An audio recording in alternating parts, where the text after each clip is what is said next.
still be speaking statistically, rambling romantically, pontificating pedantically, bantering bodily, drafting discerningly, giggling giddily, equaling effectively wild. Hello and welcome to episode 2362 of Effectively Wild, a FanGraphs baseball podcast brought to you by our Patreon supporters. I'm Meg Rowley of FanGraphs, and I'm joined by Ben Lindbergh of The Ringer. Ben, how are you? Okay, how are you? I feel old, but jubilant. So real, push and pull. Yeah. FanGraphs being 20 means I have to reckon with my own age a little bit. But also, FanGraphs is 20, Ben. What an accomplishment. Happy birthday, FanGraphs. 20 years ago today. It was 20 years ago today. David told the fans to graph away. How's that? What? No? Sergeant Pepper's?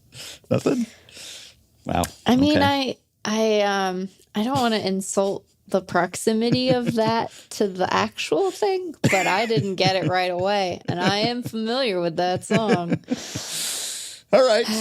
Okay. Well, just freestyling there. That's okay. But, I mean, I did a burr, burr, burr, and then I went shh, and I was like, people know that I'm throwing confetti in this enactment. We got balloons on the site. Did you see? Yeah, I saw that. That's fun. And you click them, and they take you to old stories. That's exciting. Sean works those up. Those balloons. Yeah, well, love David Appelman, who birthed FanGraphs 20 years ago today. That's right. He will be on this episode to talk to us about that. Doesn't have to make you feel old because you haven't been there all 20 years. So, you've been there for a good portion of them. A shockingly long time. Yeah, we were talking about that before we started recording because I was like doing the math. I'm like, oh, wow, I'm not at a decade, but I'm getting up there, My tenure is rapidly expanding. It's crazy. Yep. Yeah. Well, FanGraphs has enabled Effectively Wild to survive for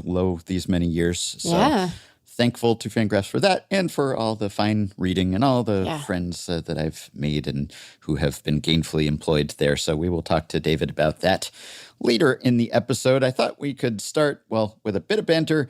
And then I mentioned yesterday I had a few leftover emails. Yeah. So it seemed to me that before the trade deadline or immediately after the trade deadline, everyone was trying to identify this year's equivalent of the 2024 Tigers, the team that would sell and then make an improbable run. Yes. And of course, the answer was that there wasn't likely to be a 2025 equivalent of the 2024 Tigers, as most people in fairness concluded. The reason that Tigers team was such a big deal was because it was so improbable, because that doesn't happen often, that a team makes a run like that, period, but especially after cutting bait and deciding to subtract from the roster. Yeah. So there were some candidates out there. Here we are now a couple weeks past the deadline. Yeah. And I was looking at the teams with the most wins in August, which more or less maps onto the post-deadline period. And of course, so this is through Thursday's games. We're recording on Friday afternoon, so this will inevitably be a bit out of date by the time people hear it. But Brewers on top, of course, 12 wins. But then there's Bob's Burgers. There's Glenn's Burgers, Webb's, Bob's Burgers. There's Webb's, Bob's Burgers. It's a four-way tie for second most wins since the deadline. 9 wins. And two of the teams that added the most at or around the deadline, the Padres and the Mariners. So, okay, that tracks. The other two with 9 wins are ostensibly sellers, the Guardians and the Diamondbacks. Yeah.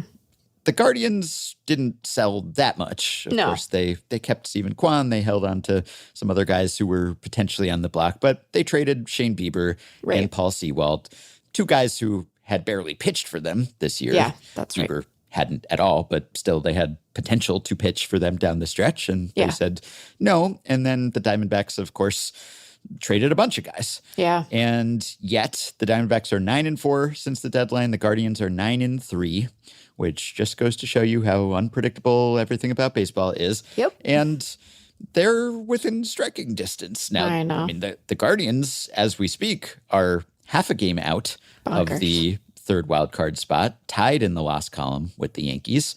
And then the Diamondbacks are 4.5 out of that last wild card spot in the NL, behind the Mets, who just cannot win a game to save their lives at this stage. And then the Reds, who are half a game behind the Mets and have Hunter Green back. And the Cardinals are in between too. So I guess, they're another obstacle. But the Diamondbacks seemed like they could be a candidate to be this year's Tigers, just because they were sort of surprising in their not-so-goodness before the deadline. They were a disappointing team. Yeah. Whereas the Guardians, I guess, well, it depends. If you look at the projections, maybe they weren't expected to be that great. But we know they're always there, regardless of what the projections and the underlying stats say. So are you any more confident that either of these teams could be the equivalent that is in the selling camp and then makes a run and makes the playoffs? I am not especially, but I wouldn't mind being wrong, if only because, to mix it up a little bit is good. It is a weird thing to root for, though, because I'd be happier about it in the case of the Guardians. And no offense to my Arizona Diamondbacks, I'm just racking up teams like nobody's business this week, just adding rosters here. But part of what made the Tigers run as fun as it was that not only did they get there, but then, they played pretty well in the postseason, and they had this funky roster construction that facilitated that, and it was fun. And when you trade your most stable starter and then two of your biggest bats and then your best bullpen arm, I'm skeptical that a Diamondbacks team that gets to the postseason would maybe slot into the entirety of the role, right? Which isn't to say that they don't have good players. Give me Corbin and Cattell and Geraldo on the biggest stage. That'd be great. And Gabriel Moreno's coming back theoretically, but I have watched some Diamondbacks baseball post-deadline. That bullpen was not good before the deadline, and now that bullpen lacks Shelby Miller and is more terrifying than it was. Now, they got, some of their trades brought back players who are either big league ready or near big league ready. So it's not like there's no one that they can slot in to try to work something out.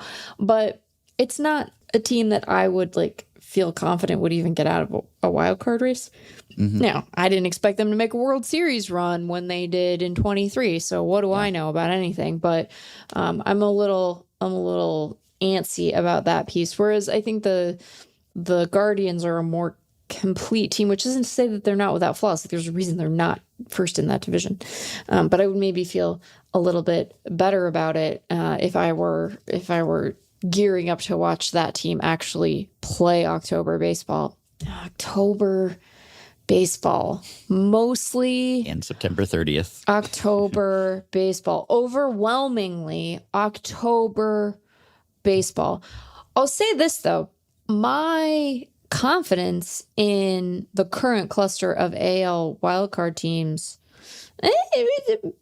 it's low. I mean, even the Mariners, it's better, kind of. But I mean, the Red Sox, okay, but those Yankees, it still doesn't feel good, those Yankees, Those Yankees, they're still not feeling good, which is funny because, they, if you're looking at it from, a run differential perspective, you're like, oh, you should have more confidence in them than the Mariners. But here's the thing. I don't, because I want the Mariners to win, and I am indifferent at best toward the Yankees. So sometimes one's feelings grab hold of one's brain. Yes. Well, the Mariners have multiple paths to the playoffs. Multiple paths. What a team. They are, yes, they could easily, or not easily, but very conceivably claim the AL West title. So they've got a backup plan. And really, the Guardians, they're 6.5 games back of the Tigers and probably not going to catch them, though they have, more than halved, I guess, the biggest deficit that they had in that division, because they've been playing well and the Tigers not so hot for the most part lately. So that would be quite an incredible comeback and also quite an incredible back-to-back sequence if the Tigers somehow blew the AL Central lead and had a collapse mirror image of what happened last year. I'm not wishing that upon you, Tigers fans. I'm just saying that it'd be a great story. It'd be tremendous content. I don't think that's going to happen. But the playoff odds at FanGraphs right now have the Guardians at about a 30% chance to make it, even though the playoff odds still do not respect Cleveland very much as a team. Okay, and don't give it a motivation. Okay, it's not respecting or disrespecting. It's just a cold-hearted appraisal. It's just. I'm just saying. Yeah, there's no axe to grind. No. Just running the numbers here. And the numbers say that the rest of season winning percentage is .478, which is not so great, but nonetheless, still a 30% chance because they're so close. Right. And because, other than, I guess, the Rangers and the Royals, who are still hanging around a few games back. Yeah, so the Guardians obviously have a better shot of pulling this off, and they sold and subtracted less aggressively than the Diamondbacks did. So it would be less exciting or improbable if that happened, probably. I'm just saying you can't say that it's disrespecting because, look, it doesn't have motivations. It's math. It's just looking at those rosters, It's just looking at those rosters. It's simming out the season. It's just doing what it does. But who does have an axe to grind, or at least did? I don't know if it's the same people. The people who run the Guardian social media really do not care for our playoff odds, or at least they have not historically. And it becomes a whole kerfuffle. And I haven't seen that kerfuffle, because if it's happening, which I don't know that it is, maybe they've mellowed, it's happening over on Twitter. And I'm not looking over there. But I'm just saying, in the past, they have gotten big mad about the playoff odds. Big mad. It's a good thing to use to drum up support among your fan base, material. I suppose. Exactly. Bulletin board material. They didn't respect us. Nobody believed in us. Right. And here we are. It's us against the world. It's us against FanGraphs. And it's a good way to pander to your audience, probably. Yeah. So I understand it. I won't say I respect it, but I guess I get it. It's mostly just very funny. We can move on from this because it's not particularly interesting radio, and I acknowledge that. But it is just funny because it's like, if you were making a list of teams that even in this era where every team is an analytical team to some degree, I would venture that you would probably still have Cleveland relatively high on that list in terms of most or least analytical. And so it's like, your front office is not, I'm telling you that. Anyway, it's just a funny thing. It's a funny thing. Yeah, it's two different audiences, really, your front office and your fan base. Right. So sometimes the twain shall meet, but not often. Okay, so we'll see if either of those can pull this off. Most likely not, but it's something to monitor, and they've at least made it more interesting in the past couple of weeks. As we are recording here on the eve of the Dodgers-Padres weekend series, I was thinking, I'm excited. This is fun. Can't About wait. as exciting as a series in mid-August can get. And, especially the stakes are high in a sense. They're also not very high in a sense because both of these teams are playoff locks, essentially. But the division title is at stake, and that's meaningful in terms of World Series odds and also just bragging rights and everything. Yeah. But I was thinking of this because you know how you have had a few asides lately about how the Dodgers have not actually turned out to be a super team, and the preseason projections, fears, hype about how they were just going to blow everyone out of the water and spend their way to a title, etc., have turned out not to be true, because here they are still fighting for their lives in the NL West. But I guess the alternate way to interpret that is that, okay, yes, certainly they are not just cruising, sailing to a title. They're not a super team. They're not setting any records here. However, they are still all but assured of making the playoffs, even though a lot has gone wrong for them, even though they have collectively amassed the most days and games missed to injury of any team in the majors. And even some of the guys who haven't missed a ton of time haven't played like their best selves when they have been on the field. And so, Mookie hasn't hit like himself until very recently, and Michael Conforto has been bad, and we could run down the list. It's, mostly guys who just haven't been there and getting nothing out of Roki Sasaki, et cetera, right? So this is like, I don't know if it's worst case scenario, but it's a low percentile outcome probably for this Dodgers team. And yet, here they stand, probably still going to win this division, odds are. And even if they don't win the division, they're still going to make the playoffs. So it's like the downside for the Dodgers, just about the worst case scenario, is they still probably comfortably make the playoffs. Right. And I would say if we were to attribute good faith arguments to the people who were really up in arms about what the Dodgers did this past offseason, it wouldn't just be that, okay, they're going to crush everyone and win 120 games or something, but also just like there's no real risk for them because they've created this buffer for themselves where they could lose an entire rotation of top starters, and then they have sort of like a second backup rotation that's there that can get them through. And who knows how much I know that people around the Dodgers will say, oh, it's just like they know from the start that they don't really need to put the pedal to the metal and their season doesn't start until October, I guess, unless they actually are a wild card team. And then maybe it'll start on September 30th. I forget when that would start. But that the idea 30th, that, it would start the 30th. Yeah, that 30th, idea Ben. That like there's no motivation. Like I was when I was watching a Dodgers game the other day, someone on the broadcast said like this is actually good for them that the race is so close that they have these meaningful games against the Padres in August to kind of keep them tuned up. Which I'm skeptical. You like guys.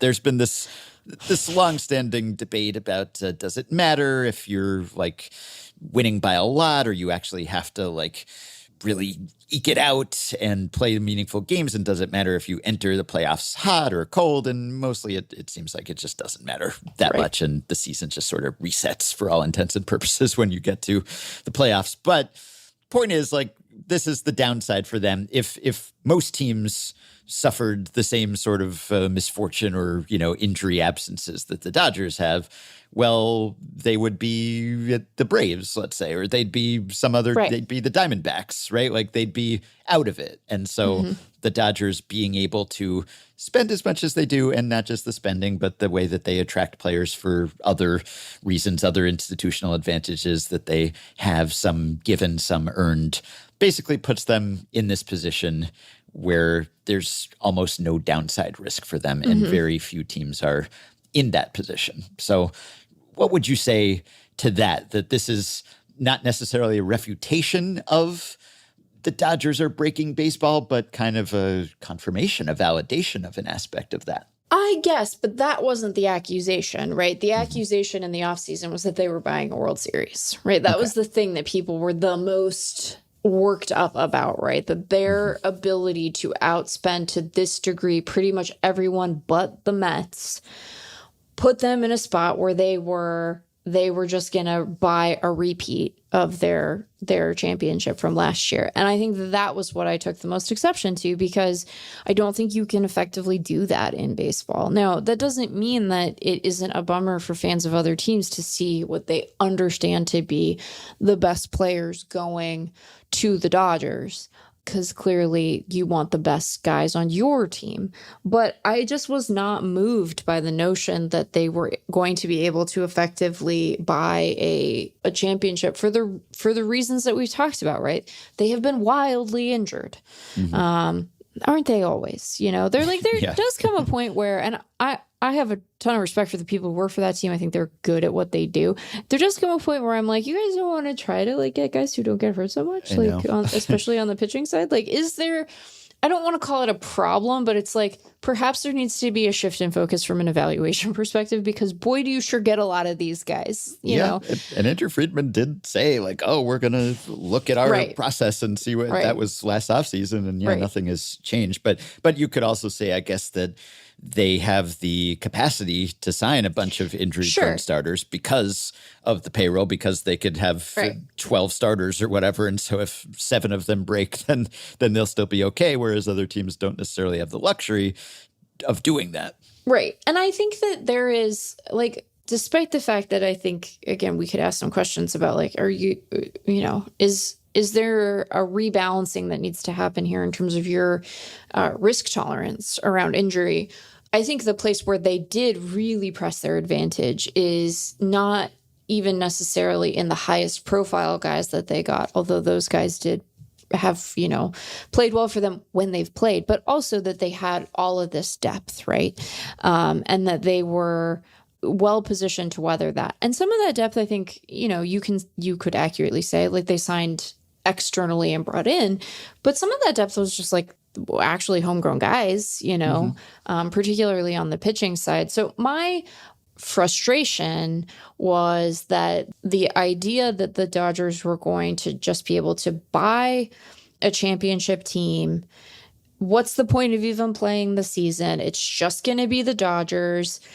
And that was being used not by you, Ben. You're a perfect angel, but by some to say we need to rethink the way that we do free agency, or we need to rethink the way that we conceive of the luxury tax thresholds, or even entertain a salary cap, because surely this presents this, just like unconquerable force.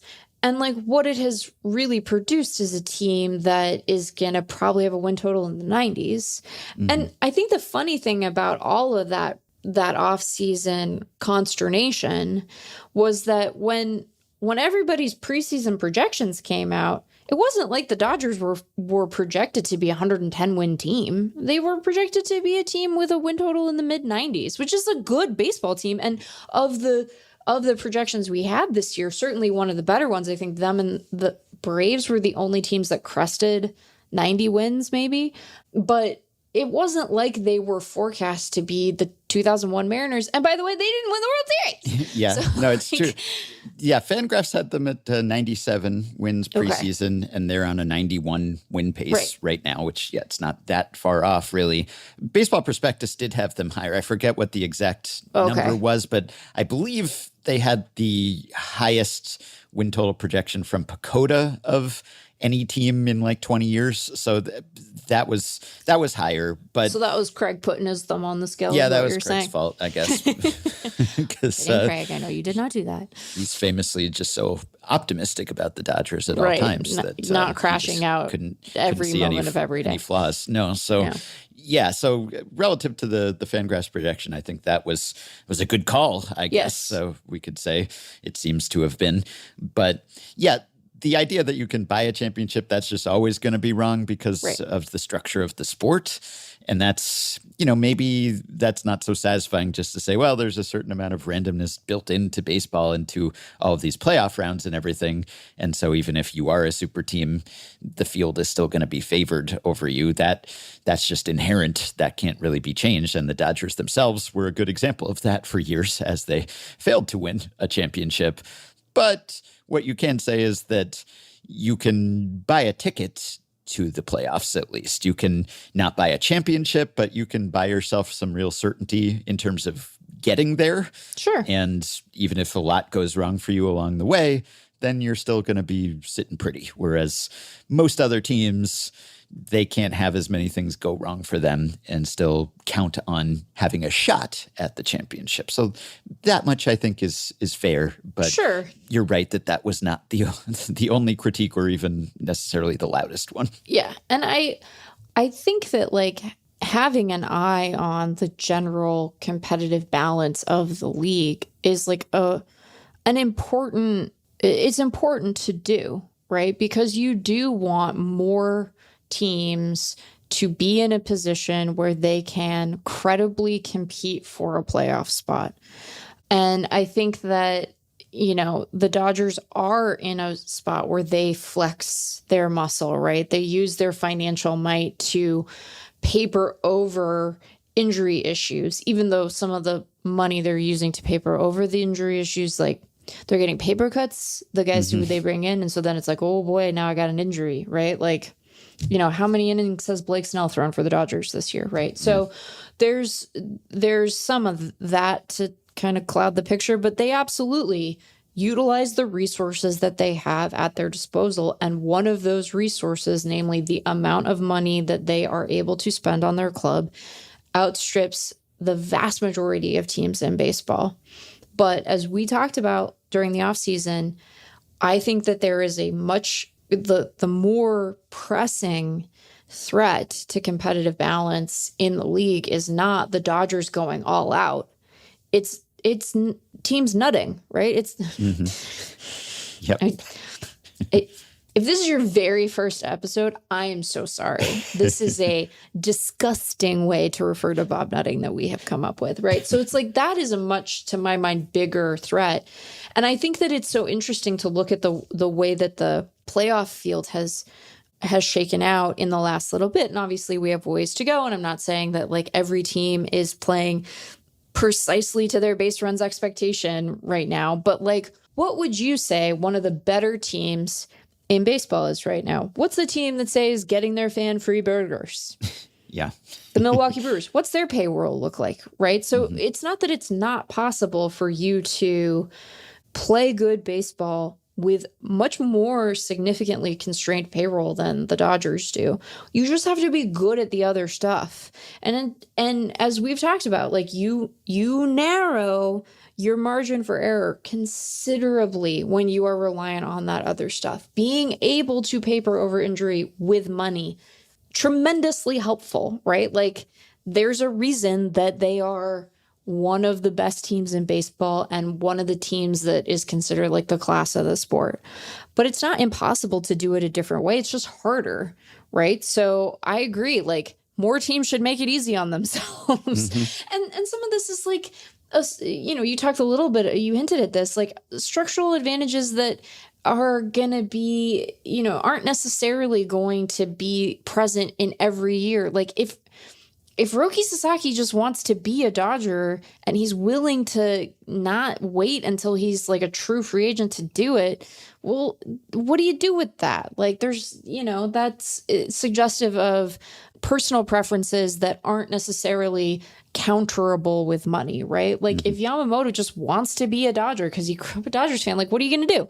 But that's not going to be true of every guy, right? So I just, the reason that I found the whole thing so weird was that it seemed like it was being used as justification for smuggling in all of this stuff that ultimately was going to be to owners' benefit and result in less money spent on players to address a non-problem, right? You can't buy a championship. You can construct teams that are good and do it a different way. The Diamondbacks were in the World Series in 2023 as a wild card team, right? And it's not like there's no talent on that club.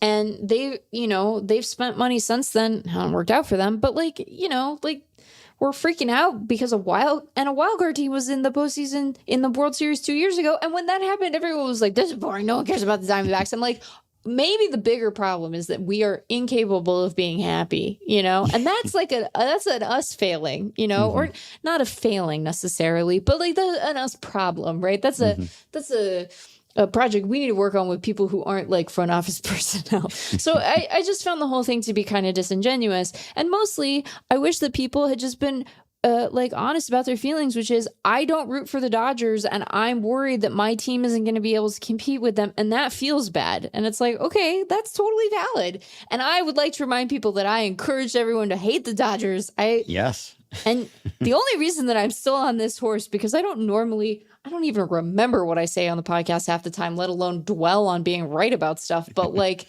people were so nasty in our emails for like weeks, and it was personal and it was so intense and it was so bizarre. And so I am going to be on this horse, even though the people who sent those emails are undoubtedly no longer listening to the podcast. Yes, sure because I was a little shirty in my responses to them. I felt entitled to that. I thought I was justified in my being like, hey now. I'm gonna throw a sandwich at you. Something, I don't know. It'll have tuna, so it'll smell bad and it'll spread everywhere. We're doing 2 Friday shows this week. We did a Friday show on Thursday, and we're doing a Friday show today. I'm working on my tight 10. Yeah, we're not actually recording both on Friday. That's impossible because we released one too early on Friday for that to have been the case, but we were just in a Friday frame of mind on Thursday. We were in a Friday, Anyway, I hope that the Padres-Dodgers series is exciting and well played and spicy. And perhaps we will return to talk about it next week. Last little bit of news here. So Rob Manfred, in addition to seeming to intimate that there would be a Twins sale, also intimated that the rights issues would be cleared up by the All-Star break, that the deals would be done. That didn't turn out to be the case, but he and MLB still working on it. Yeah, in Rob's defense, and I don't say that very often, he explicitly said in the course of that BBWA meeting that he was not going to put another estimated deadline on it. And he did. Good. He was like, I blew through the last one, so I'm not, that's not a direct quote, but it was something to that effect. So I'm not going to do it again. So I do want to, in his defense, he said, I don't know, but I think it'll happen soon. Is what I recall him saying at that meeting. So usually better not to predict things, I've found. But there is some reporting from Andrew Marchand at The Athletic, which makes it sound like things are developing. And the negotiations are ongoing with a whole bunch of outlets here. Netflix, ESPN, NBC, and Apple. They're all in the mix. And it's not seemingly going to be a winner-take-all situation where one of these companies just snaps up all of the rights that ESPN opted out of, but it's going to be divvied up and spread out.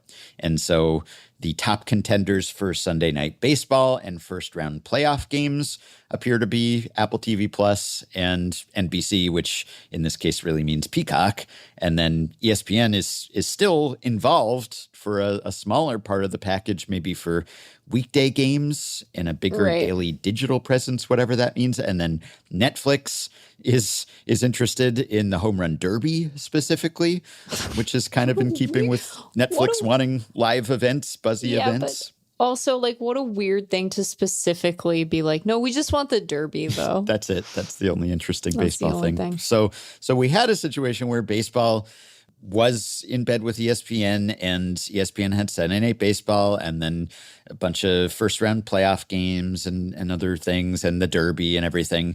And now it's just going to be a piecemeal situation. And I guess the plan is, hopefully, that the revenue will be made up. So ESPN was paying $550 million a year on average, though that was like over the whole span of the deal. So it would have been a little higher than that for the remaining 3 seasons that they opted out of. And so by divvying it up and all this different inventory, they're trying to reach the amount that was going to be owed to MLB. And this is, I guess, the way that things work now. This is just the reality of broadcasting in 2025 and streaming, and it's not unique to MLB, but it does erect an impediment to access, because it's not a big deal to me, because I have like access to just about every streaming service, all the major ones at least, like between several me I have not heard of. Yes, my personal access and shared access with family and work stuff, like you can put it on any of these streaming services and I can find it. So it's not a big deal. I just have to, it adds the extra hassle of having to look up which app I'm opening. But, that's not that big a deal for me. But for other people, you have the segment of the audience that just still is not accustomed to streaming stuff and just will not know how to operate these things and will not know where to find them, even if they can't afford them. And then you have the part of the audience that can't afford to have a zillion different things, right? And I know, it's not like having cable was super cheap either to access ESPN previously. And so we've unbundled the cable package and now we're rebundling as, everything kind of gets glommed together, or you just have to sign up for 8 different things. And this is not great when it comes to, it might be fine for revenue, at least in the short term, and the owners can make their money. And I guess by extension, in theory, maybe the players potentially. But long term, it's not ideal because you're just segmenting the season and you're segmenting the audience. And we've talked about this before, but this is just like an accelerating trend, really. So even if ESPN was sort of a shrinking platform, as Manfred said, well, I guess what platform isn't shrinking these days, right? I mean, they're all kind of the pieces of the pie just get smaller gradually because there are just so many different channels and services and outlets and everything. But also, you just won't necessarily know where to find the baseball, even harder to find the baseball than it has been to this point. And then what effect does that have long term if you're not just reaching people, sort of passive viewers who just had a thing on and they were watching something else and then baseball came on and, oh, this is interesting, I'll keep watching. Yeah. You're not getting that sort of discovery. And so in the long run, maybe that costs you because your fan base shrinks and you can command smaller audiences and thus smaller payouts. And maybe this is just the way of things. I'm not saying that there's necessarily a better option for MLB here. Like ESPN opted out of the deal. So MLB is just trying to find the next best option, basically. But it's not going to be as good, even if the money ends up being similar. Did ESPN opt out of the deal? Yeah.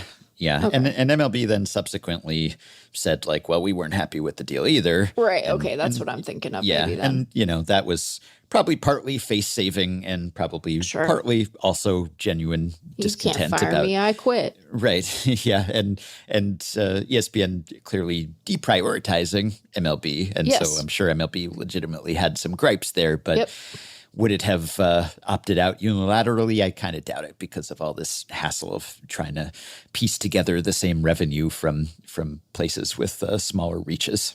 I'm mindful of the part of it that isn't their fault, but and you're right. Like, I don't want to take for granted that there's like a better consolidated option for them on the table that they're like stubbornly ignoring.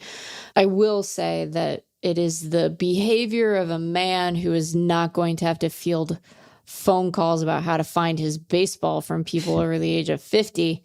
And I have respect for those folks, but like, I have to help.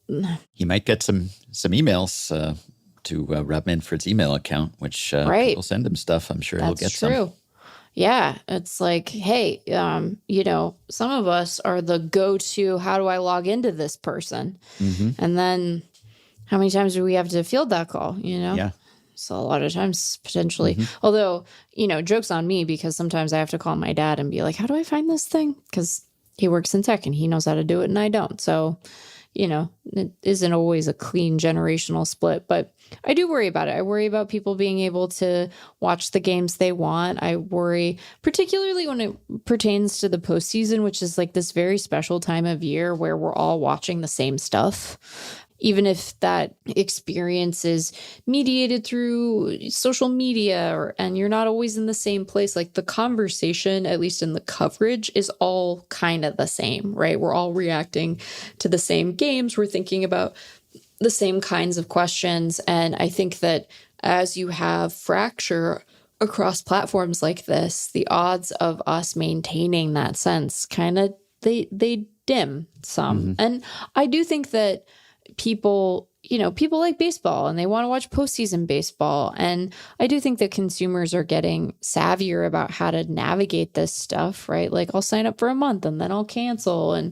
But it's work, you're introducing work to an experience that I think was pretty easy for people before. Now, a lot of these streaming platforms are set up such that like, if you do just have linear cable, you can use your linear cable login to like access stuff on them. So maybe some people will just figure out how to do it and then it'll be fine. But yeah, like Peacock, like, I mean, some of these, again, like you, a lot of these I already subscribe to, or I'll be fine to like sub for a month and then cancel. Although I continue to think that you're making up platforms sometimes and just seeing if you can slip them past me. Mm-hmm. Yeah, there's a viral tweet about that, right? About the made up fabricated streaming services. And no, I have not done that, but it's true. I'm an Apple TV Plus devotee, so you can put baseball in there. That's fine. That'd be great. The picture quality of it is always nice, but sometimes alarmingly nice, like kind of clear in a way that's like uncanny. I know,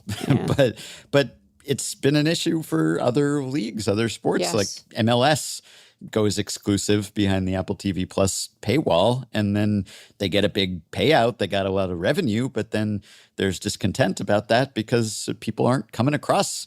It basically just it limits you to what your existing audience is because not that many people are going to find you otherwise.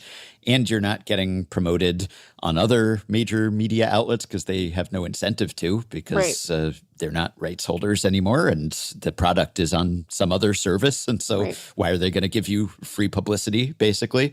And so you just kind of lock yourself into either a static or dwindling audience. And then that's maybe bad for the long-term health of your sport. So it's not ideal, but maybe that's just the world we're in. And maybe there's some way out of it if Manfred is able to package together enough local rights to make it a lump thing. But then again, if it's like a lump thing where one streaming service, it's like watch the entire MLB season on Peacock. It's like how many people are actually going to do that? Yeah, how many people are signing up for the lump? I hope he calls it something else. I don't know. That's very appealing, I'm watching Twisted Metal on Peacock, so there's that. You're making that up. It's not. That's not a real.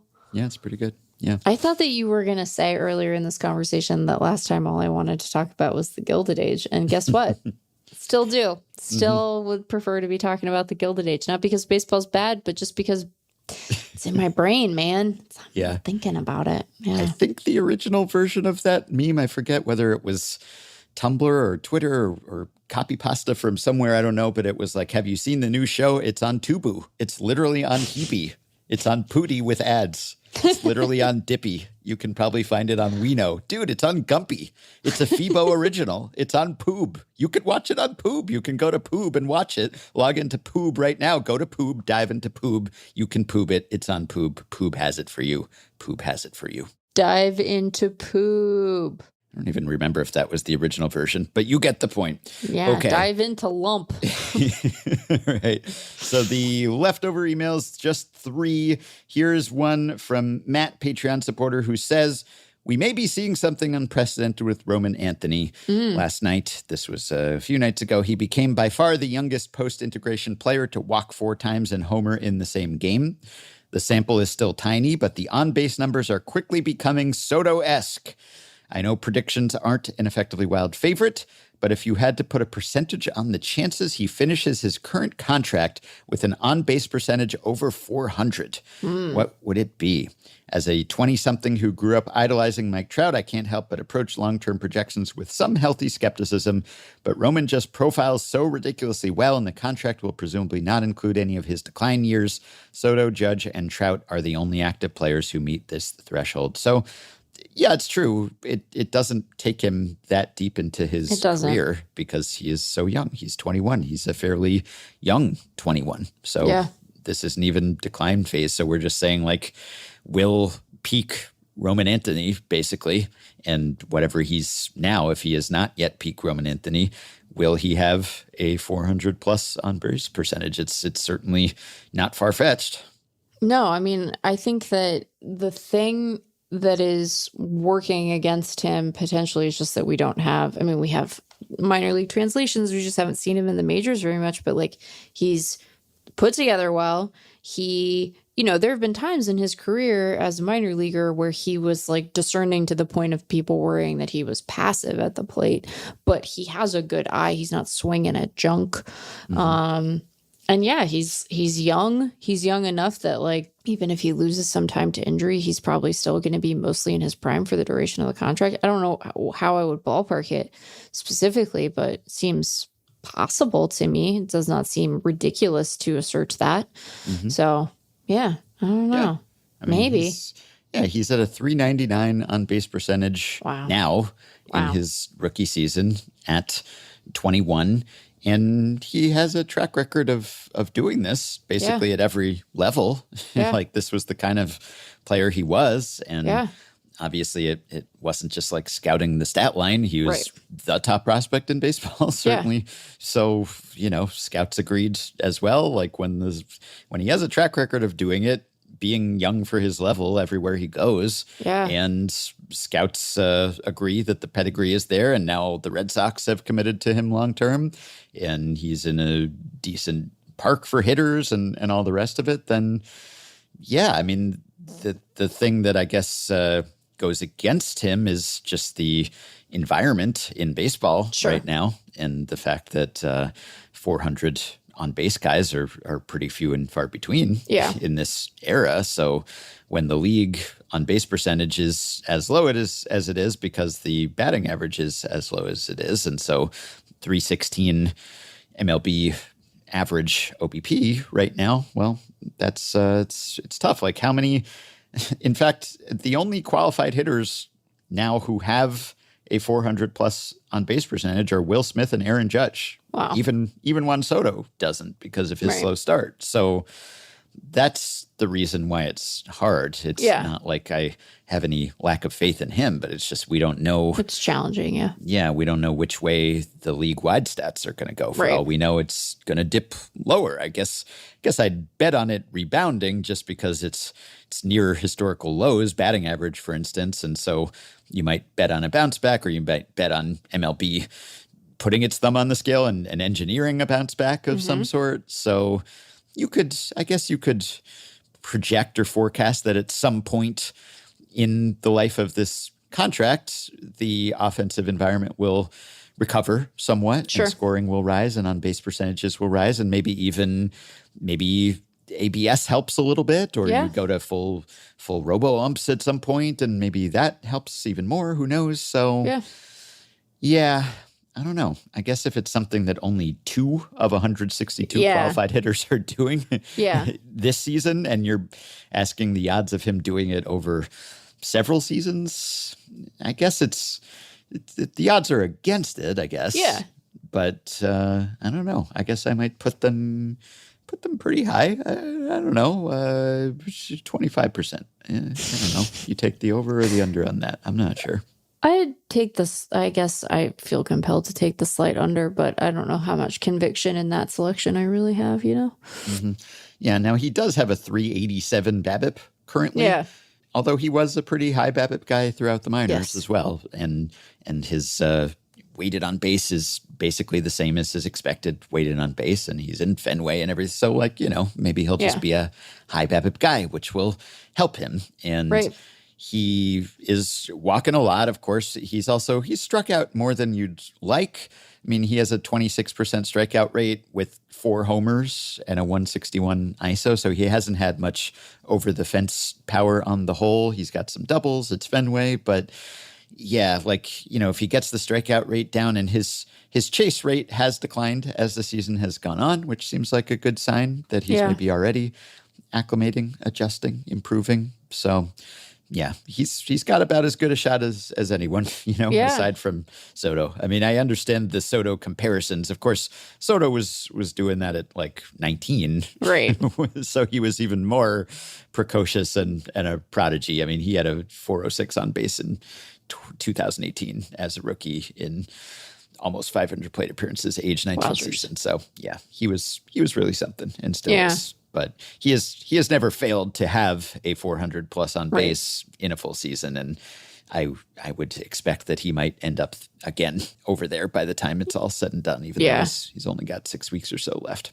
Yeah, I think that's right. Roman Anthony, really good player, really good prospect. Really good player. Yeah, breaking news here. Okay. All right. Greg says, I'm watching the Dodgers play the Angels. Andy Pages drew a bases-loaded walk to tie the game, and Eric Karros said, and Pages drives in a run with a walk. I would accept walked in a run, but drive is a bit too far for me. What say you? An extreme baseball pedant, not us, of course, might take issue with the fact they're credited with a run batted in. Now, as a stat to record that they caused a run to score, fine, but a batsman who walked was rewarded specifically for not using his bat. This second one doesn't really bother me much, but perhaps there's a term out there that is more accurate than run batted in, such as run driven in, perhaps, which was the first question. Right. This is the tricky part of it. I agree that driven in that context seems wrong to me, because like you hit it's a deep drive, you know, like you're not. Yeah. But you're right. Driven in, I don't know. mind it. You caused it to be driven in. Yeah, but you didn't. You didn't drive a ball. Right. But you still drove that runner home by walking. Because you walked it. That's such a ridiculous sentence in any other context. So you drove him in by walking. I'm okay with it. We scootered him in. We e-biked him in. You were rewarded for not using your bat, I guess, in a way, but you had to have a bat up there, or else they probably you wouldn't have gotten a walk if you didn't have a bat up there. They'd be like, no. Well, this is ridiculous. There's the John Boyce hypothetical about what if Barry Bonds didn't even have a bat, what would his on base percentage? But even if Barry Bonds didn't have a bat, then I think they probably would have thrown more pitches in the strike zone, and he would not have walked nearly as much. So he had to at least stand up there with the bat, with the implied threat that he could swing. And then, yes, of course, it is then having the judgment not to swing at pitches outside the strike zone that enables you to walk. But isn't this just going along with the historical bias against the idea that drawing walks is a skill, and so we're making it lesser somehow because we're saying that you can't use the same terminology as if? No, it's just that the terminology means a different thing. Mm-hmm. You know? It just means a different thing. We can glorify the walk, we can respect the walk, but we don't need to have confusion. It inspires confusion to say you drove it in. I don't think that it's like technically wrong, but it's just not when we use that terminology. We use that terminology to imply what a guy's doing with his bat to the ball more than right, like a line drive. Yeah. Like a deep drive. I think it's like a different usage of drive, sort of. It's like, I drove you to do something. He was driven mad. Like, you can be prompted to have something happen without literally like driving a car or driving a ball with your bat, or, there are different contexts in which drive makes some sense. So I'm fine with this. I'm actually okay with this. He drove in a run because he went to first base, and thus the bases were loaded and the runners had to move. And so his walk drove in the run. I'm okay with that. I'm even okay with saying the run batted in because he was a batter. He was batting. Right, yeah, he was I'm at less bat. fussed about that. Granted, it's not an at bat; it's a plate appearance, which I have been pedantic about, and I'm a stickler for that one. But you're still a batter. You're batting, even if you don't use your bat ultimately in the action pitch, the outcome pitch there. So I'm okay with not only giving you an RBI, but saying that it was a run batted in. And I'm also, I think, more comfortable than you are with saying driving in the run. I don't like that. I don't like driving in. Mm-mm. Okay. All right. What is there something that you would prefer to say? Because you can say drew a walk, but you probably wouldn't say he drew in a run, right? So he walked it. Well, the pitcher walked in the run. He walked in a run. I don't know what I would say. He forced in a run. I mean, that sounds more kind of like the pitcher is doing it than the batter to me. But I don't know. I'd say he drew a walk. And a run scored subsequently. Yeah, that's what I'd say. He went to first, and the other guy ran home from third. Wouldn't you say he drew a bases loaded walk? When you just do it that way. And then it implies the run scores. A run scoring walk. A run scoring walk. Mm-hmm. All kinds of things. And you notice how we didn't use the word drive at all, even one time. Oh, we just got an email in response to the pedantic question about when runs score exactly. And Justin says, with regard to the question of if a game is technically tied when someone hits a go-ahead grand slam, I have definitive proof that all the runs are acknowledged at once. Okay. If you are batting down one in the bottom of the ninth with the bases loaded and you hit an over-the-wall grand slam, this is beautiful. Your team does not walk off as soon as the go-ahead runner, the one who had been on second, touches home. Instead, the final score reflects that you have won the game by 3 runs. I think in light of this, you can't say that the game was tied in the hypothetical posited. I think that that's right.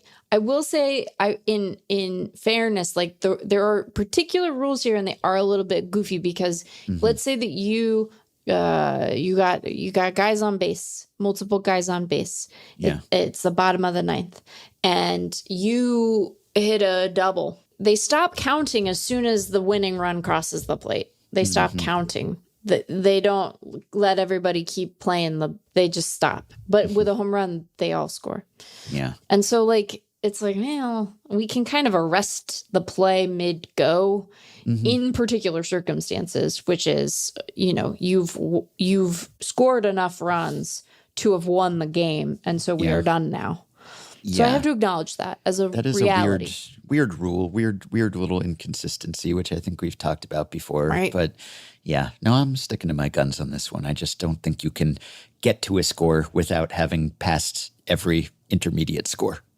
However briefly, I think you have to count sequentially. It's linear. It's not a lump sum. But ultimately, I think we more or less agreed. Yeah. Okay. All right. And last question. This is actually Soto related. And this is from Robert, who says, I'm curious if once Soto calls his career over, will his total WAR be more than all the guys traded for him put together? Only the direct guys, not the next tier down. Like if Mackenzie Gore gets traded and whoever his team, Washington, gets back, not those guys. So not like the Juan Soto trade tree, just all the proceeds down the ages. The guys he was directly traded for. Yes, involved in the same transaction. So we're counting only those guys, but he has been in multiple trades, so it's still a fair amount of guys, right? So it's just the guys. Baseball Reference lists, as Robert says, Harleen Susanna, C.J. Abrams, Mackenzie Gore, Robert Hassel III, Luke Voigt, James Woods. No, not James Woods. He wrote James Wood. He wrote Woods. No. It's Wood. I ran right into it. James Wood. And then you drove it in. Yeah. Johnny Brito, Kyle Higashioka, Michael King, Drew Thorpe, and Randy Vasquez. I'm Michael King. It's a lot. Soto will DH at some point, and it's not like his defense helps him anyway with WAR. Yeah, that's particularly true. This year, really bad. Yeah, no, it's been rough. That's the ongoing saga of Juan Soto's defensive stats, which maybe they've ended up on one side of the ledger lately, but for a while there, it was really ping-ponging back and forth. I started thinking, that's a lot of guys. Can one guy out-WAR that many? Well, maybe just look at the WAR accumulated while on the specific team they were sent to. Oh, so okay.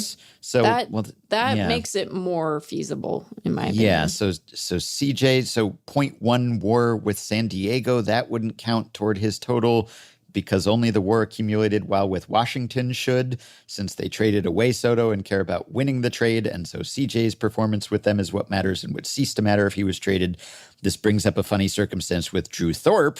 He was sent to San Diego by the Yankees in the second Soto deal, but never played with the Padres and didn't gain any WAR with them.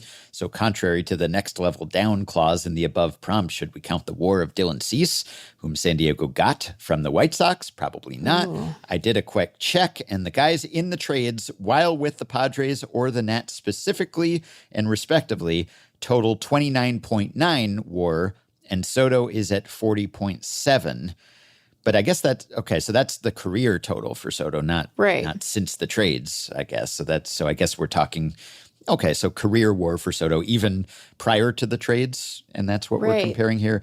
So 29.9 for the others, Robert says. I haven't double-checked the math, and Soto at 40.7 seems likely given CJ, Gore, and not Woods, but Wood being decent to good and young, plus King and Vasquez. So I guess if it's that close already, if it's only like a 10-win edge for Soto, right? If that's accurate, then and Soto's got a long road ahead of him. Obviously, he's going to accumulate more WAR, so it's not really a open and shut case here. But that is a lot of players. I mean, Wood seems like he could be a superstar, and Gore's been very good, and then Abrams and King. And he's been great this year. So it's a good question. Like we could probably get the rest of career zips or something and actually stat blast this somehow. But do you have a gut sense? Can the field, can this accumulation of players make up about 10 wins above replacement on Soto over the next however many years? I would think that they can. I think there's some good players in there. I mean, he's going to keep accumulating is the problem, but you know, would I believe it if you told me that one of those guys like popped an awesome season out of nowhere, or maybe not even out of nowhere, but like particularly because so many of them play actual defensive positions. I mean, Abrams isn't a very good shortstop, but like, I think James Wood is capable of that. You know, like, could I see him sort of tipping the scales in favor, particularly because you have like, and you have guys who haven't even debuted yet. Like Susana's in that group. I don't know. I think it's possible. I think it would be challenging, but it's also so many guys that maybe not. Yeah. And I'd like to think that Soto would be a hitter who will be productive for a long time because he's so smart about hitting and he's just got such a great eye and everything. Yes. But I don't have a lot of confidence. I don't have a high degree of confidence in like projecting that this player or that player will buck the aging curve trend. Sure, yeah. Because I've been burned by that before. Oh, yeah.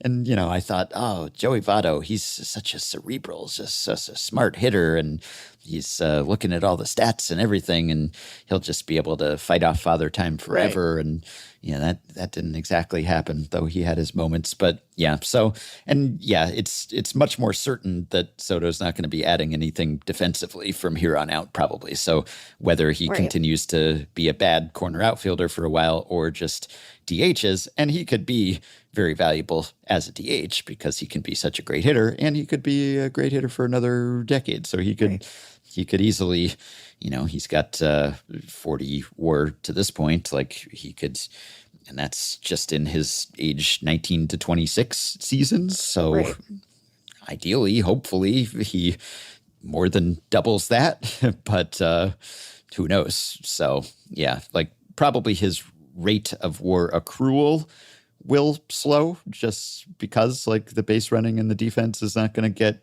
better. And his bat was like so mature and polished early that, I still feel like, I guess last year was kind of the year I was waiting for with Soto, like other than the shortened 2020 when he was great. Last year felt like the year when, okay, this is it. This is like sort of his offensive ceiling or something close to it. And so, probably we've seen about his best on a single season basis, and you just kind of hope that he keeps doing that for as long as possible, which he could. But I guess I lean towards saying that he'll be caught, but also not with a ton of confidence. Yeah. So we just said dangerous to predict things and very dangerous to predict things and actually think that you're right. So let us take a quick break, and we will be back with your boss, David Appelman, founder, CEO of FanGraphs, to talk about 20 years of the site. Effectively Wild, where we can talk about autonomy all day long. Effectively Wild, Ben and makeup on, alright, you know it's gonna be a good time.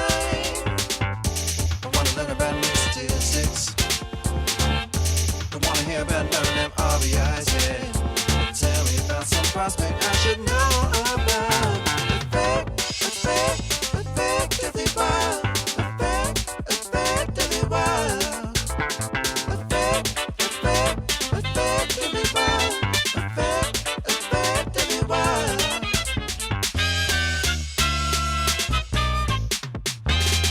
Well, we're joined now by David Appelman, founder, proprietor, and dark overlord of FanGraphs, who is here in honor of the 20th birthday of FanGraphs.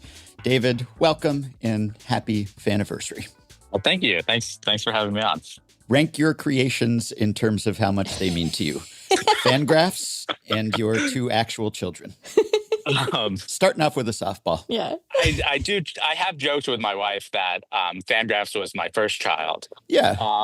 But the kids are definitely 1 and 1, and then FanGraphs is 2. All right. Sounds like a cop-out to me. Smooth. Very diplomatic. Very diplomatic. Yeah. When we play this back for them 20 years from now, they'll be like, wow, Dad, he really knew what he was doing. Yeah. Your kids are young. How much have they accomplished in life at this point, really? I mean, compared to FanGraphs, which has redefined the baseball analytics space, your kids have a large legacy to live up to with your firstborn, FanGraphs, your eldest. They have more potential than I do at the moment, I think. So you never know. Yeah. Well, we want to have you share the origin story, which you told briefly in your post for the anniversary on fangraphs.com. And maybe you also shared in some form when you joined me and Jeff on episode 1321, way back when. That was before FanGraphs even turned 15. But the origin story hasn't changed since then, but our audience has. So for those who don't recall that interview or weren't with us then, how did FanGraphs start? I was playing a lot of fantasy baseball in 2004, 2005, and I was working at America Online at the time. And I put together these big packets, like these big PowerPoint decks for executives that were full of graphs. And I thought dial-up was short-lived in terms of its future. I guess I was not right about that, given that dial-up is shutting down, I guess, next month for AOL. But yeah, RIP. Yeah, but there were lots of layoffs going on at the time, and I thought that maybe I could translate what I was doing at AOL into baseball stats. And one of the things I did at AOL was with this packet of graphs, I kind of automated it down to more or less a button click. So I did have a lot of free time to manage my fantasy baseball teams and read baseball analysis. So it kind of freed me up. And then at some point, I got in touch with Baseball Info Solutions. They got me a data feed, and then I worked on it for about 3-4 months and launched FanGraphs with 10 graphs for every player. The famous graphs. Yeah, the titular eponymous graphs. The graphs were there from the beginning, but it sounds like there was sort of a slow start. And you actually mentioned in your post that things changed when you got writing to go with the graphs. And they've been sort of in a symbiotic relationship ever since, I suppose. So did you think at the start that the stats would just speak for themselves and that was all you needed? Like, had you envisioned that there would be an editorial side of the site and you were just building up to that? Or did you just realize, did it dawn on you that you needed someone to sort of use the stats and share the stats and create content around the stats? Well, when I started the site, I was actually writing for the site. And I wrote this series called Daily Graphing, which tried to explain how to use all the stats. They were very short posts, but I wrote them every single day. I did not include any of them in any of the greatest FanGraphs posts. not one. It was really difficult. Like, I honestly don't know how. It's just, some people can do it. I could not. And so I did envision writing with it, but I guess initially I envisioned me writing, which was not a good idea. So getting Dave on board. And then I think in that first group, it was Dave Cameron, Eric Seidman, and then also Mark Hewlett. Those were the first 3 FanGraphs writing hires. I'm curious and we went back and forth on your piece a good bit, and it's hard to distill 20 years of history into, a 1,000-word post or whatever.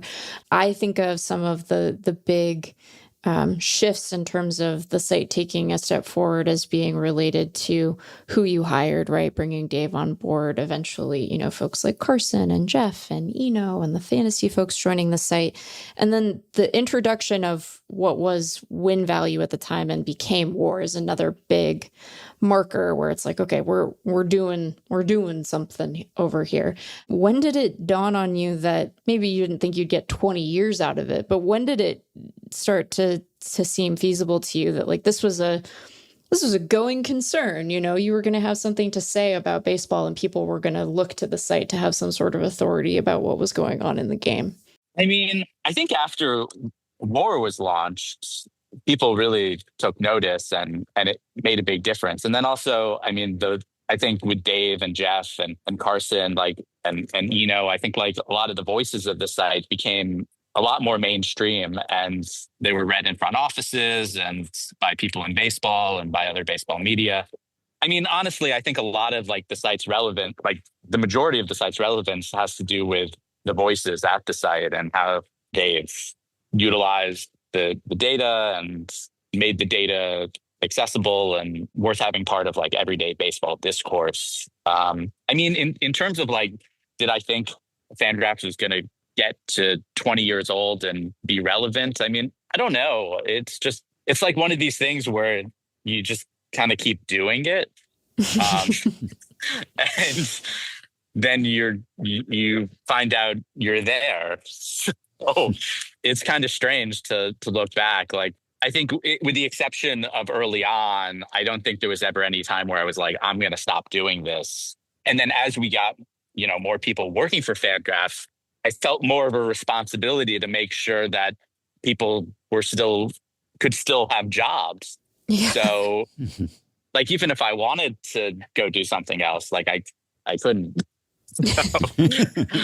And I don't like, I love, like, I actually really enjoy doing what I do at FanGraphs still. Like, I think, you know, I wake up every morning excited. I check Slack. I make sure the stats load. Like, I enjoy like the majority of what I do at FanGraphs still. And I think it's, I don't know, you know, like any job, there are parts you don't like, but I think it's become more enjoyable over time. Like, I think there's, you know, when you're first starting something, I think you get very into it and you want it to succeed. And then I think, at least with FanGraphs, naturally there were some points where it just became really hard. And I think all of us at FanGraphs kind of powered through. And I feel like we're in a really good spot now. And I feel really good about the powering through. Yeah. So you've weathered many departures of people who have gotten snapped up, not just by other media organizations, but by teams, of course.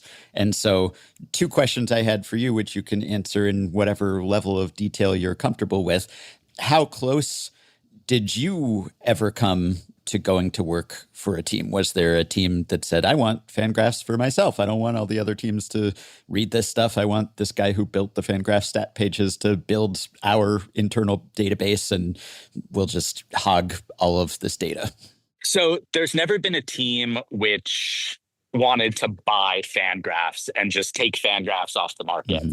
Like that hockey site, I think, yes. Which was purchased by the Caps, maybe. Mm-hmm. So that was never like something that anyone was interested in doing. Personally, very early on in maybe 2006, I was interviewed for a Yankees job, which I think at that point, if I had gotten, I almost certainly would have taken, and there wouldn't probably not be a FanGraphs right now.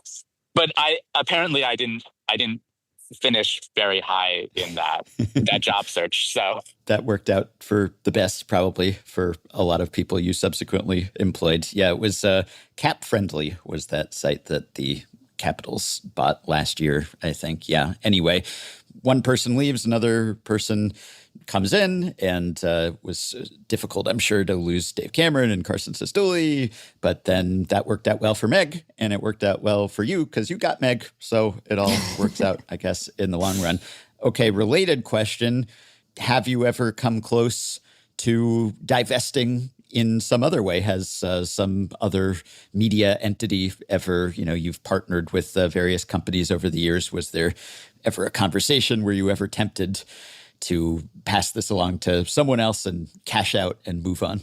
Honestly, no. There's been people who have been interested over the years, but there's never been an offer which has been sort of the ballpark of what would even make any sense. Mm-hmm. And so there's been a lot of mildly insulting offers over the years. I mean, there would have to be a lot of boxes to check to make sure that the integrity of the site and sort of what has been built is sustained in a way that I think is true to its vision. But I think on the other side of that, that's also not very realistic. So I think the likelihood of that happening is very slim. You're stuck for life now. I mean, I'm some amount of money is gonna, I'm not a crazy person. But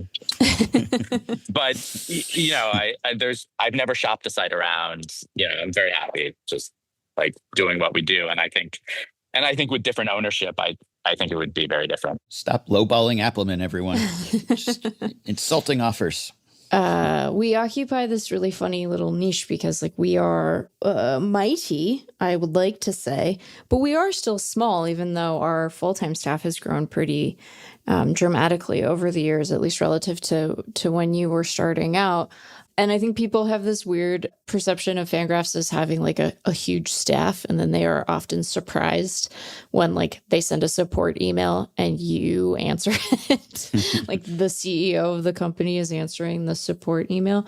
But if you didn't have to worry about the constraints of operating a media company, if we weren't trying to navigate advertising and membership, and we just had limitless budget, is there anything that you would want to do with the site that we're just not maybe positioned right now to do, but hopefully sometime? But what's the big project, the white whale that has eluded you up until now? This might not be an answerable question, but try. I mean, FanGraphs is a baseball site, but I mean, I think anyone who talks to me knows I'm also a really big tennis fan. Yes. So maybe off somewhere else there could be a tennis graphs. I don't know. I also don't like the idea of doing other sports, so I feel very conflicted about that. Yeah, I'm not entirely sure. Yeah. Meg just offered you a blank check, any amount of money in the world. And you said, maybe we could cover tennis. Well,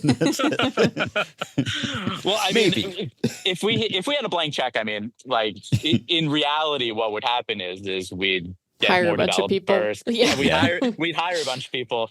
That's what would happen in reality.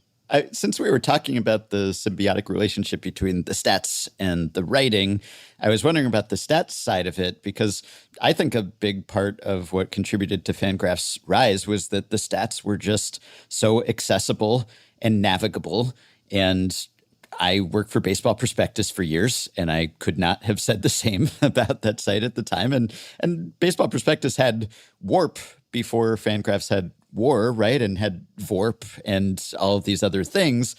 But A, they were paywalled, and B, they were just difficult to navigate and kind of wonky and just limited functionality of the site. And that was just a struggle for years. And I love Baseball Prospectus and enjoyed my time there. I tried to split. I tried to play both sides. I tried to write for FanGraphs and Baseball Prospectus when I left the Yankees, but that didn't work out. Not because of you, but more because of BP. Regardless, this is a podcast about your history, not mine. But I think that had a huge part to play in the popularity of the site, because everyone could find things and use the site, and it was just there and it worked, and lots of powerful functionality. So that's, I think, a credit to the way that you built it and the other developers who've come on board since then. But it seems to me that has had a lot to do with the fact that FanGraphs is just sort of everywhere now, that people can, it'd be one thing if you just put War on the site, but no one could really find it or use it. But that was, I think, a key. Yeah, I think the last time I was on, you mentioned something about the site always just working for you, which to me, I think was a little bit of a surprise. Yeah, not always, but most of the time. It does make a big difference. I think getting the data you want and getting it fast and accurately, like these are kind of like the things which matter most for data sites. I think there's, you could have like the best data in the world, but if nobody can get to it, like it doesn't, it's not of use to anybody.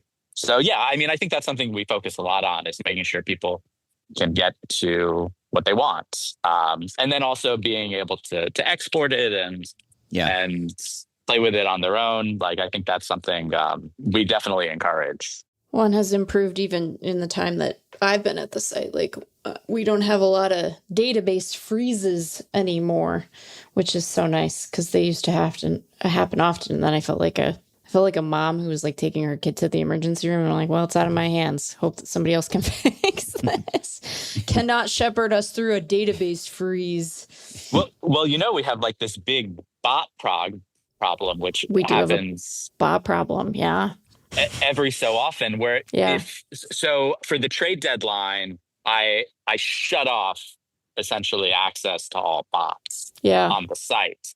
And if you look at the number of non-members that are coming to the site versus all our traffic, it's like 2% of our traffic, and the other 98% is bots. It's pretty crazy. That's these days typically what causes like the site to go down, or if we have like site issues, it's the bots. How have you envisioned the scope as you've worked with various data providers? You keep adding new things. So college stats, Negro League stats, stats for Japan, Korea, right? So these all require investments, both on the back end, building the pages and everything, but also financial investments in paying for that data. So how do you decide, does this fit for FanGraphs? Is this something we need? Is this something that's going to add value or translate to revenue or subscribers for us? Or it just seems like this would be cool, like FanGraphs should have this? I mean, I think there's a part of it which is just this is cool. We should have this.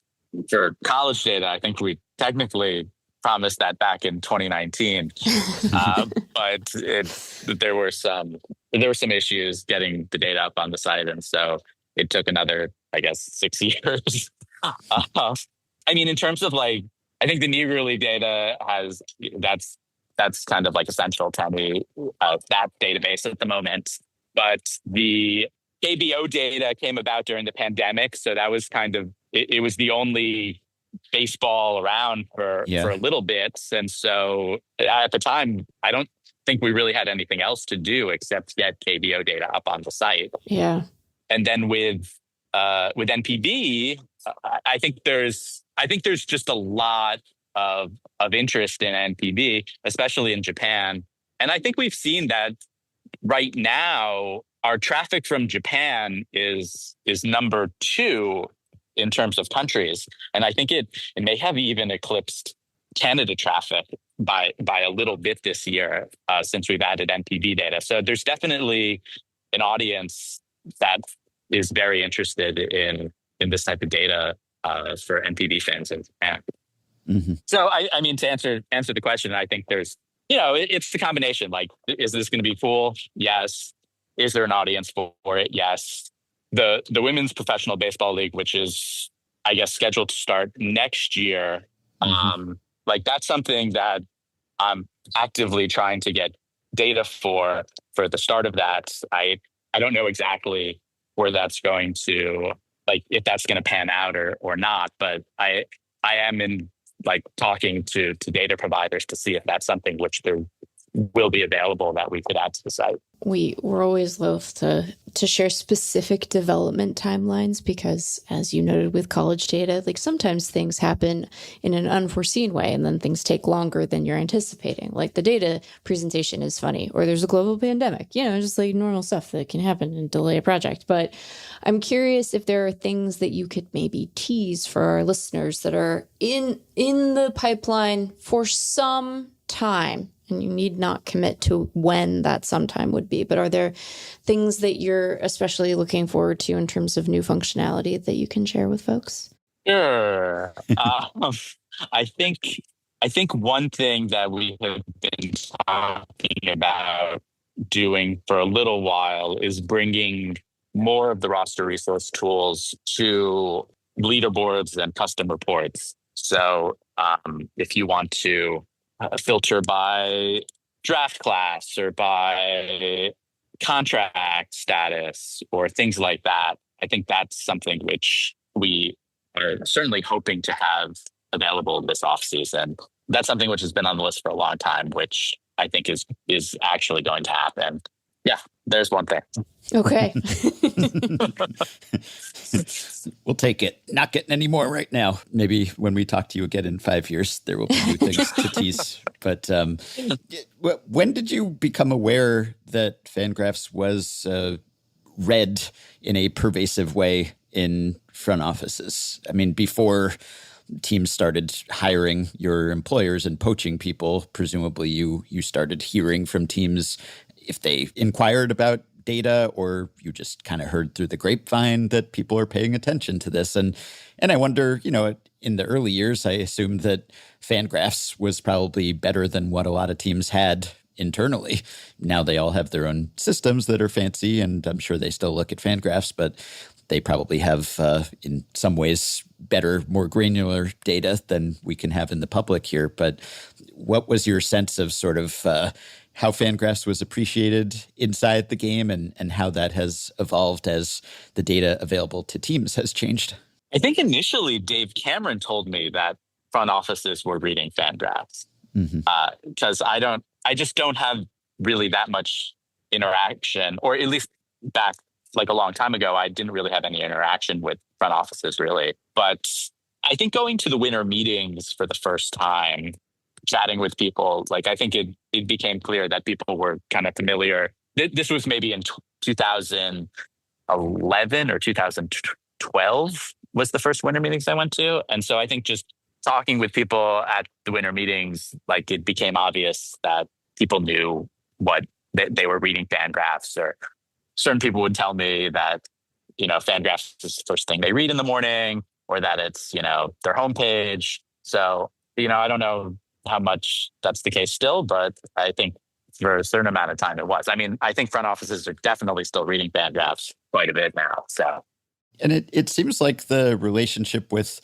other websites, other baseball analysis companies like that has changed too over the years, where it seems like everyone's sort of friendly now, but that wasn't necessarily always the case. At least from my perspective, there was more of a rivalry, and FanGraphs was the upstart and BP was the old guard, which is funny because BP was like the new kid on the block to everyone else, but the old guard in the sabermetric internet circle. And it seems like just everyone gets along now, and FanGraphs and Baseball Reference standardize their WAR values and thresholds and everything. And so it feels like people are kind of pulling together, even though you're still ostensibly competitors, I suppose. But I wonder what your take on that is. Yeah, I think, maybe 15 years ago, there was this sense of encroachment in the space. I get that. I think it's tough when a new company comes in and is like, hey, I'm going to do something similar to what we're doing. And they start to gain traction. And, it's not that much fun, and it makes everything harder. So, I understand like why it might not have been the friendliest of environments. But I think Jeff Sullivan always said something where there was space for all these sites that, just because one site was doing better, one site, popped up, doesn't mean that there's not still space for another site. In some sense, there's only so much space, but I think there's quite a bit of appetite for good sports content between us and Baseball Prospectus and Baseball Reference. Like we've all sort of carved out our own little spaces in the area, within baseball analysis. And I think we've kind of learned that just because there's another player in the space doesn't mean it's going to be, it's the end of the world, or that, we all can't be successful.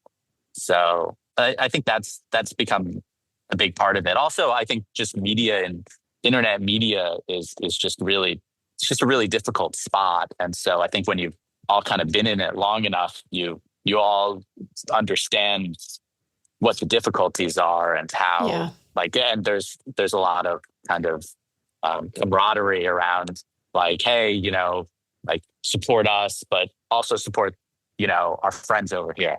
Yeah. I think that there's a real, especially in the last couple of years, I think that what you're describing really got accelerated by everyone having to weather the pandemic, then everyone having to weather the lockout. And now we're sitting here dealing with, Google search results being completely decimated and AI scraping our articles so people don't click through to them, and the pressure to like align yourself with a sports book. And so I think that a lot of the sites you're naming, and there are definitely others, we are not providing an exhaustive list. This was the other thing that David and I struggled with as we were editing his piece, where it's like, oh gosh, once we start naming people, then we have to name everyone because we don't want anyone to feel excluded. So 20 years is a long time. A lot of folks have cycled through the site, but, you end up having this sense of like camaraderie with, with a baseball prospectus or a baseball reference or a Baseball America, or, the list goes on, where it's like, okay, we're all trying to weather this, and we're all facing similar headwinds, and the infighting would not do anyone any good. It also helps that like Craig and I are very good friends. So it's like, okay, well, I guess we're not going to fight just because, and I came from BP, that's where I grew up. So I think there's been so much shifting of writers around to various publications at various junctures that everybody considers every site a home or a friend in some regard. And I think that's helped to sort of increase the sense of friendly, just solidarity between everybody. So yeah, that was the last thing I was going to ask about, just the ecosystem, the environment for a site like FanGraphs, and just, is this getting harder? You'd think it would be getting easier after you've got 20 years in and you have this established brand and you know what you're doing now and everyone knows the name, but just the headwinds of everything in this industry, multiple industries, just make it so difficult to continue to run a site like this as successfully as you have. So you said something earlier, but just like the goal is keep going. And it's like, it's laudable that you've managed to do that for 2 decades despite all of these challenges. So how much harder has it gotten, and how have you adjusted the business model because of that, because of all the things that Meg was just saying? And that you've put an emphasis on subscriptions and memberships as opposed to just advertising, because that just doesn't pay the bills anymore. I think it's been very tricky, because just when you think you're kind of in good shape, the ground shifts beneath you. Yeah. Like we've had 1 year where our advertising revenue looked really great, and then the next year where it's looked really not great. And so with digital media essentially moving towards subscription, which is, I guess, how media used to make its money, or at least a lot of its money. I mean, I think there's only so much kind of reinventing the wheel. If you look at the way media used to be sustainable and the way media is now, it's still like the same stuff. It's subscriptions and advertising. So you're not really, those are kind of like the things which keep it afloat. And then I guess there are certain media companies which do more B2B stuff, but there's only so many like levers you can pull.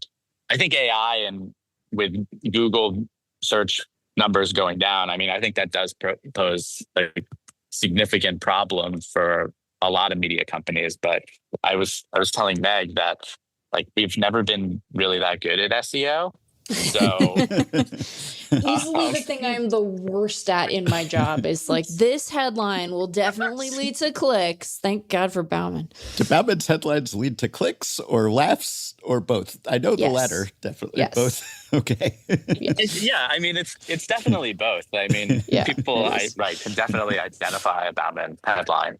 Yes. That's for sure. Yeah. So, yeah, I think it's like for us, we've kind of avoided some of the short-term cash grab pitfalls, though SEO, I will say, has not been a short-term cash grab. I mean, that's been around for a long time. But when it comes to things like gambling money, or, people used to be part of like the Facebook media ecosystem, and then like the rug got pulled out from under them. Like, these are not things we've participated in. So while we haven't been able to capitalize on them, we haven't become reliant on them either. You're just insulated from the downturn because you just were never good at any of that stuff. I mean, we are very good at business. Like, in some sense, yes. It's either I'm not very good at business, or I'm just, taking the long view. Yes. But both can be true.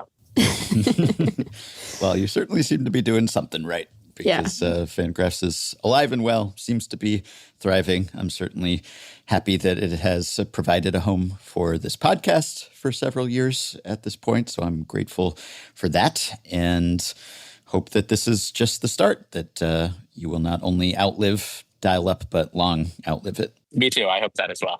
All right. One minor mystery solved. Back on episode 2341 in late June, we wondered how Red Sox pitcher Cutter Crawford had hurt his wrist. He suffered a season-ending wrist injury, but the Red Sox were very cagey about how he had hurt his wrist. They wouldn't specify. They made it seem like something scandalous. Well, I guess we know now, more or less. Here's a post from friend of the show Alex Spear of the Boston Globe on Friday. Cutter Crawford is at Fenway. He said he suffered his wrist injury while doing maintenance work around the house.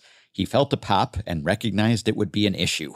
He expressed frustration given that he was nearing a live batting practice session when he got injured. Well, that's boring. Maintenance work around the house, if that's all it was. I don't know why everyone was so reticent when that subject came up before. Anyway, now we know, I guess. Also, when Meg made a comment the other day about how we had discussed Ohtani a little less lately than we have historically, I said that Effectively Wild Patreon supporter and Wikikeeper Raymond Chen could probably look that up for us. He did look up the rate of Ohtani mentions in the episode descriptions. So when he's actually listed in the episode summary, which means we probably talked about him at some length. And here's the percentage of episodes in which he was a headliner dating back to 2016. 2016, 3%. 2017, the year before his MLB debut, 12%. 2018, his MLB rookie season, 19%. Then 2019, 7%. 2020, 3%. 2021, fully operational Ohtani, 21%. 2022, 15%, 2023, 35%. That was peak Ohtani talk on the podcast. 2024, 22%, though some of that was Ippei Mizuhara related.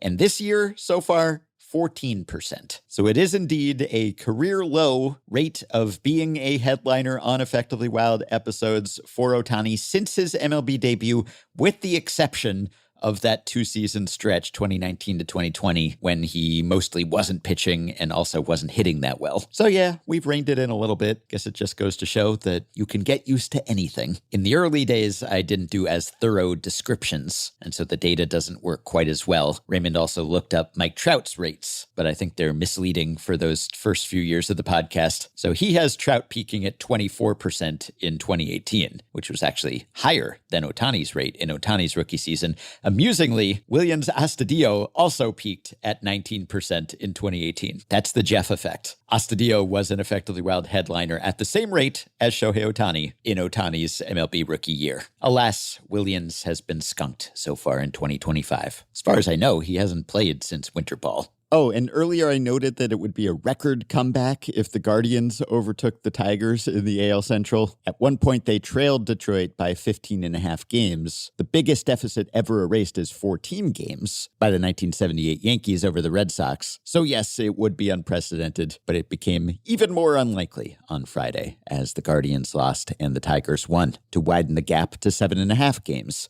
Perhaps you will consider supporting FanGraphs with a membership, and we hope that you will also consider supporting Effectively Wild on Patreon. In fact, there is one tier of Patreon support at which you eventually get a FanGraphs membership for free. Well, it's one of the perks, so you can kind of do both at once. Both good causes, at least from our perspective, although we are somewhat biased. You can support Effectively Wild on Patreon by going to patreon.com/effectivelywild and signing up to pledge some monthly or yearly amount to help keep the podcast going, help us stay ad-free, and get yourself access to some perks, as have the following 5 listeners: Marty Mertens, David Umhofer, John Smith, Seamus Cooper, and Tom. Thanks to all of you. If you are a Patreon supporter, you can contact us through the Patreon site. If not, you can send us emails at podcast@fangraphs.com. Send your questions, your comments, your intro and outro themes. You can also join our Facebook group at facebook.com/group/effectivelywild. You can rate, review, and subscribe to Effectively Wild on Apple Podcasts, Spotify, YouTube Music, and elsewhere. You can find the Effectively Wild subreddit at r/effectivelywild, and you can check the show notes at FanGraphs or the episode description in your podcast app for links to the stories and stats we cited today. Thanks to Shane McKeon for his editing and production assistance. That will do it for today and for this week. We thank you, as always, for listening. We hope you have a wonderful weekend, and we will be back to talk to you next week.